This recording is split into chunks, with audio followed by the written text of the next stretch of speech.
आप सबसे निवेदन है, प्रयास करना, जिंदगी में एक प्रयास जरूर करना, जीवन में एक प्रयास करने का भी अपने भीतर संकल्प बनाना कि जब कभी मौका मिल जाए, बारिश का समय चालू हो जाए और बारिश के समय पर एक बेलपत्री का पौधा, एक बेलपत्री का वृक्ष रोड के किनारे कहीं पर भी अवश्य लगाना। किसी पर अगर वृक्ष की छांव पड़ जाएगी तो उसका जीवन सार्थक हो जाएगा, उसकी जीवन की धन्यता हो। अगर रोड के किनारे नहीं लगा सकते तो कहीं ऐसी जगह लगाना जहां कोई पथिक के सिर पर बेलपत्री के वृक्ष की छांव पड़ जाए।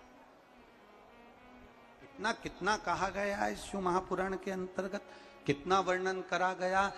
1000 अश्वमेध यज्ञ कर लो, 1,00,000 सर्वतोमुखी यज्ञ कर लो, भारत की भूमि के सारे तीर्थ कर लो, लाखों एकादशी के व्रत कर लो, और शिव महापुराण की कथा कहती है हजारों गौदान कर लो, और शालिग्राम भगवान को सोने के सिंहासन पर बिठाकर सोने का मुकुट पहनाकर दान कर लो। उतना पुण्य केवल एक बेलपत्री शंकर भगवान को समर्पित करने से प्राप्त हो जाता है। केवल एक बेलपत्र, शिव महापुराण की कथा कहती है एक बेलपत्र समर्पित करने से वो फल प्राप्त हो जाता है। पर बेलपत्री भी कभी कौन से वृक्ष से तोड़ना चाहिए, कैसे वृक्ष की बेलपत्र होना चाहिए। कई लोग जरा जरा सा बेलपत्री का वृक्ष होता है, उस बेलपत्री के वृक्ष की बेलपत्र तोड़ लेते हैं, उस बेलपत्री के वृक्ष की बेलपत्र तोड़कर शंकर भगवान को समर्पित कर देते हैं। ना ना, बेलपत्री का वृक्ष कैसा होना चाहिए, जिस बेलपत्री के वृक्ष की छांव हम पर पड़ रही हो, जो हमारे मस्तक से नहीं, हमारे दोनों हाथ खड़े होने के बाद हम ऊंचा करें और उस पर भी उस बेलपत्री की पत्तियां स्पर्श ना कर पाए, हमारे हाथ पर भी बेलपत्री के वृक्ष की छांव हो, ऐसे बेलपत्री के वृक्ष की पत्ती तोड़कर शिव को चढ़ाई जाती है। ये नहीं कि छोटा सा बेलपत्री का पौधा तुम्हारे घर में लगाए, गमले में लगाए, उसी की पत्ती तोड़कर भगवान को चढ़ाते जाओ, तो ये हम पुण्य नहीं कर रहे, ये हम पाप कर रहे हैं। हमारे ऊपर बेलपत्री की छांव हो और उसकी पत्तियां ली जाए, तब तोड़कर भगवान शिव को समर्पित करी जाए, तब वो पुण्य प्रावधान करते हैं। जरा जरा से पौधों की पत्तियां हमको पुण्यता नहीं देगी, जरा जरा से पत्ते की पत्तियां हमको पुण्यता प्रदान नहीं करेगी।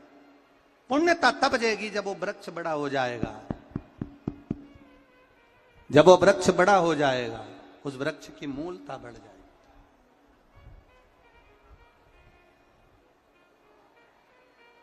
उस वृक्ष की आनंदता बढ़ जाएगी।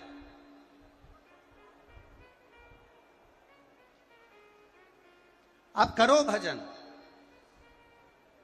कई लोग यहां बैठे हैं ऐसे, ढेर सारे, एक दो नहीं, यहां पर बहुत सारे ऐसे बैठे होंगे। सावन का महीना आया, बेलपत्री तोड़ना है, पूरी की पूरी डाली तोड़ कर लिया है, डाली तोड़ के लाए, पत्तियां निकाली, डाली को उठाकर फेंक दिया और उस पत्तियों को पूरे मोहल्ले में बांट दिया। जी जी तुम भी लो, काका जी तुम भी लो, फूफा जी तुम भी लो, मामा जी तुम भी लो। अब लोगों ने कितना तारीफ करी, हमारी देवरानी का छोरा इतना बढ़िया सारे मोहल्ले में बेलपत्री दे देता है। पर वो देवरानी के छोरे से एक बार तो पूछना कि कितने नरक में पड़ेगा जो तूने सावन के महीने में पूरी डाली तोड़ी है। जरा विचार करना, शिव महापुराण में लिखा है बेलपत्री के वृक्ष पर से बेलपत्री जब तोड़ी जाती है तो पत्ती तोड़ी जाती है, उसकी डाली नहीं। एक डाली भी अगर बेलपत्री की टूट जाती है तो उसके दूसरे अर्थात दूसरी पीढ़ी, जैसे आज वो पिता बना है तो उसका बेटा, उसके घर में संतान फलीभूत नहीं हो सकती अगर डाली टूटती है। तो पत्ती तोड़ने का नियम है, डाली तोड़ने का नियम नहीं। पत्ती तोड़ने का नियम है, अब पत्ती तोड़ो चढ़ाइए, बेलपत्र लाइए चढ़ाइए, पर डाली तोड़ने का नियम हमारे यहां वर्णित नहीं करा गया। डाली तोड़ने का नियम हमारे यहां नहीं बनाया गया। शिव कथा कह रही है, भगवान शंकर का संवाद कर रहा है, शिव महापुराण की कथा कर रही है, हमारा किया गया भजन, और भजन में भी श्रद्धा और विश्वास की मूलता, भरोसे की मूलता, दृढ़ता।